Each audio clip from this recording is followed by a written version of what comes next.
folks, my name is Robin. I'm an average gamer and I've just started playing this game. I must admit, I found that with the food and water timers always counting down, even when you were trying to read the in-game menus, it was hard to get a good understanding of the game. So as a result, I put together some clips maybe to help you. Here on this panel, you can see you can choose player online or single player. When you pick the PvE or the PvP, you get your choice of servers, whether they're official or unofficial, and what area that they're from.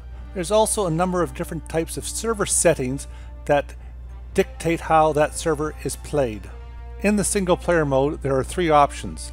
I suggest you play the easy mode so that way you can see how the game goes and you won't have as much chance of dying. And then after an hour or so, then you can restart the game and play in whatever mode you want, and you'll feel more comfortable about doing it. One of the good things about the single player mode is there is this panel, and you can turn off the water and the foods so you are able to survive a lot longer while you read the panels. This is where you actually start to play. Here you get to create your character, whether it's on PvE, PvP, or PvE, you get to create them. They can be a male, a female, and you have different things regarding race, voice, head options, and other details. You can pick male and female, and you can customize the hair color, faces, and as well as the body and that sort of thing. You can even go to nudity, depending on what you want, from none to partial to full, on both the male and the female characters. This is the map where you start. You start as a player in the bottom. You have to make your way up to the water, and because water is the essence of life. Around the water you will find all the trees and the bushes that you need for your basic resources to start your game. Here in the inventory panel, you can see on some servers you gain experience no matter what, even if you're just standing around. I guess it's hard work to stand out in the hot sun. In the attributes, you can add things to improve your character, whether it be strength, vitality, health, or survivability. As you get more points throughout the game, you can add them to the different categories. You can reset them at any time. Here in the feats column, it shows you what you can craft.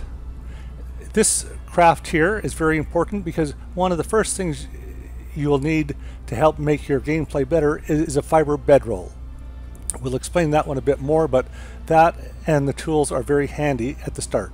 It only costs 1 point to unlock it, so I would suggest you do that fairly soon. Unlocked items will show up in your crafting panel. This is where you start off the game. Somewhere nearby there's usually a rock and a temple. On the rock you'll find a water container and a letter. If you read the letter, you'll get credit for one thing in your journal. Pick up the water container, and if you put it in your inventory, it'll be there for handy access. It doesn't have a lot of water, but it has a bit, and every little bit will help. Nearby you'll see a temple. If you go over to the temple and read it, you will get credit for something else. In this case, it's the discovery of the broken highway. This will lead you to the water. Follow it. As you go down the highway, look around and start picking up all the rocks and branches that you can. They're just lying on the ground. They're easy to get. Also, look around and look for any bushes. At the bushes, you can collect your plant fibers. So these 3 things you need right away for your crafting stuff. The crafting window not only shows you the items you can craft, it also shows you the materials that you needed and how much to craft each item. Once you finish crafting your pick, your axe, and your bedroll, then you'll be ready to head out on your adventure. Gathering, that's what this game is all about, and you have to gather lots of stuff. If you use a pick on a tree, you can get bark and wood. Not a lot of wood, but you get some. Then if you go and use an axe on a tree, you'll get a lot more wood, and it will help you get to your goals faster. The bedroll, it's time to put it out. Find a spot that's close to where you want to be and put it out. Make sure you activate the spawn point, usually by hitting E, and then you'll come back to this point when you die. Otherwise, you'll go back to the very start of the game. Water, it's important. You have to drink. Head down to the water, hit E to drink, and remember to fill up your water containers to take it with you as you go on your adventures.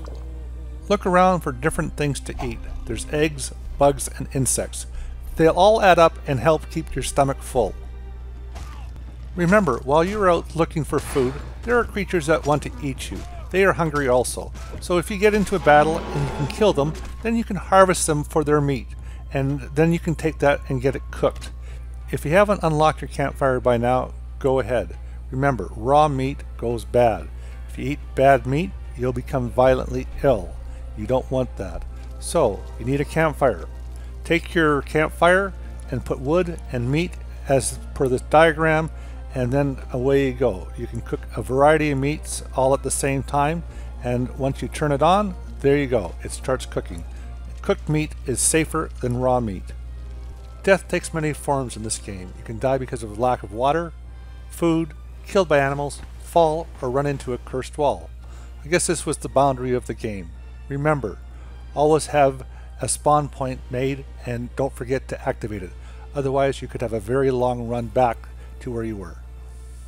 Well folks, that's some of the starting points that I found useful for me.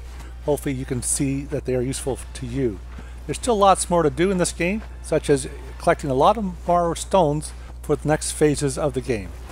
Hopefully see you soon.